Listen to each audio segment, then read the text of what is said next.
We back again for another video. Like, comment, or subscribe. Do all three. If you really want to show a little bit of love, Cash App in the description. With that being said, let's get this video underway. So, I'm gonna make this video a little bit personal. I'm gonna give y'all a little insight on who I am. Now, I'm a man. I've made mistakes. All men make mistakes. But I'm man enough to admit that I have made mistakes. I'm not the toughest. I'm not the hardest. I'm not the smartest. No man is without flaws. But every day, I wake up and try to become a better person.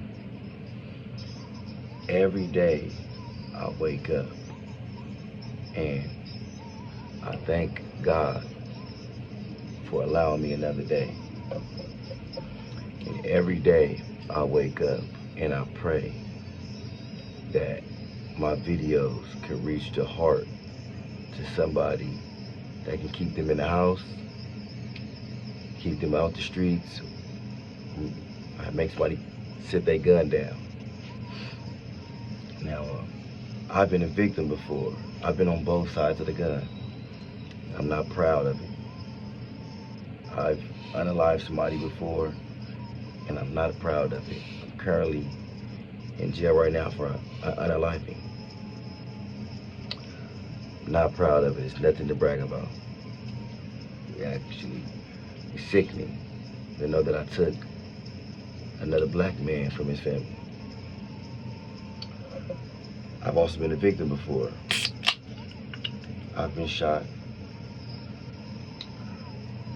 I've been shot before.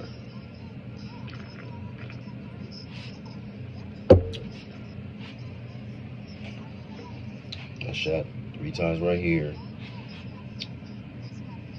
Once right there. I had a hip replacement.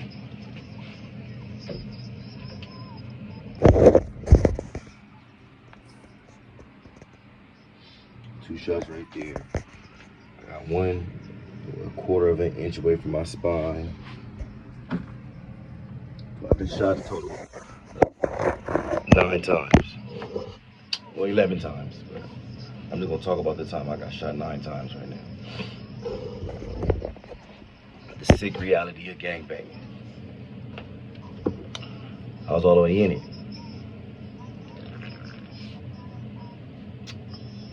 Fresh out of jail with my sister.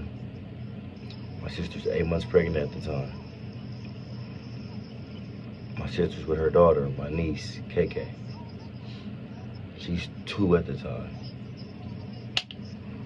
And we decided to go to the Carson Mall. Now, we get to the mall. I'm not thinking nothing of it.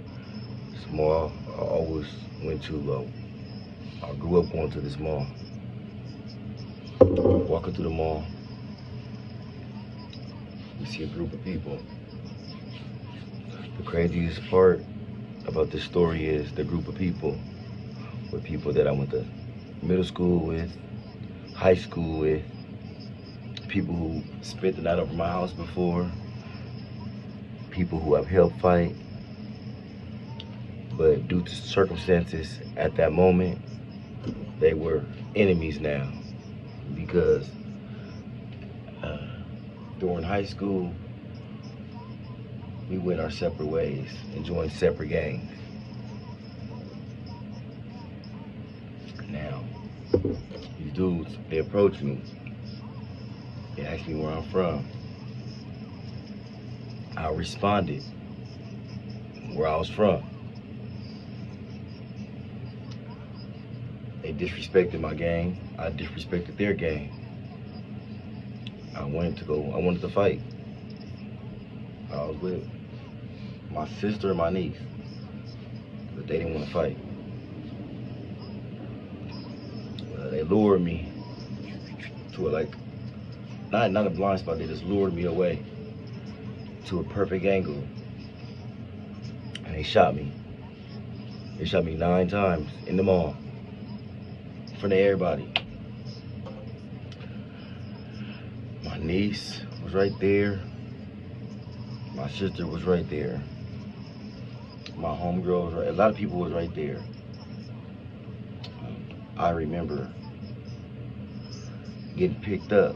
My homie Gucci, he picked me up and then ran me to the car. He threw me in the passenger seat at his Charger. He was driving on the wrong side of the freeway. No, I said wrong side of the freeway. The wrong side of the street to try to get me to rush me to the hospital. My niece, she was in the back seat like this, scared, because she didn't want to hear the gunshots. My sister, which is my oldest sister, it's like my mom. I lost my mom at a very young age. So she was just like, Robbie, hold on. You're going to be all right. You'll be all right. I'm like, I'm going to be good. I'm going to be good. I'm like, quit being so nervous. Like, you're going to make me panic. And when you panic, that's when you die. Blood started coming out of my mouth. I started having to hold my insides in. I get to the hospital. When I get to the hospital, my homie, he jump out, he run. He's at the emergency room. My homie is shot. I can't even really imagine what he said. But all I know is he came back. Nobody helped him. He came back, had to scoop me up again, and ran. I said, don't drop me. Don't drop me, cuz. Don't drop me. Like, I got you. I got you, brother. When they seen the extent to my injuries, that's when they decided to help.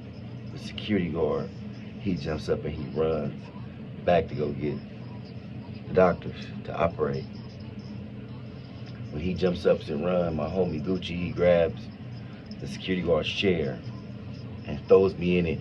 Now he's dragging me back like he's saving me. My friend, he saved me. So I do a lot of stories about how your homies backdoor you. You got a lot of good homies that love you. Circumstances change, but I love my homie to death. He drugged me, boom.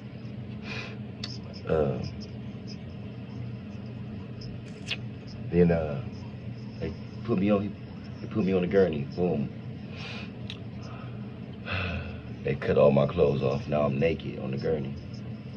I remember them putting the mask on me. And at the time I thought it was a breathing mask. But it really was anesthesia to knock you out. They told me, count backwards from 100. I said, am I going to die? The doctor looked at me and said, I don't know. I started counting backwards from 100. Now, in my mind, I thought it was an oxygen mask, but I started fading away. And I'm thinking death is death, so I'm trying to inhale the air to try to save my own life. Right before I go out, they grab a wand, like this long. They put lube on it. They throw me over, and they shove it in my ass, my butt. I'm like, no. Worst pain in my life. I'm like, no. Now I feel humiliated. I don't know if I'm gonna live. I was just in so much pain. I'm fighting for my life, and then I go out. I thought I was dead. Now, when I come to, I'm just at the operating room. My family is praying over me. I was just too weak to move.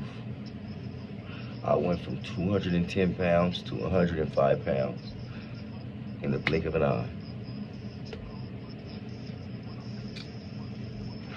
My family walks out the room, and now the gang unit and the homicide detectives come. They say, dang, man, these dudes really did a number on him this time. They got him. They finally got his ass. I knew they was gonna get him. They got him with a 4.5. The other deputy said, "You think he's gonna live?" And he said, "Heck no, F no, he's not gonna live." Hey, that's what happens when you live this life. They were laughing. It almost seemed as if they were happy at my current stage. Now, when I heard that, I knew I couldn't lose this fight. I was able to move maybe like the next day. And that's as far as I'm gonna go right now.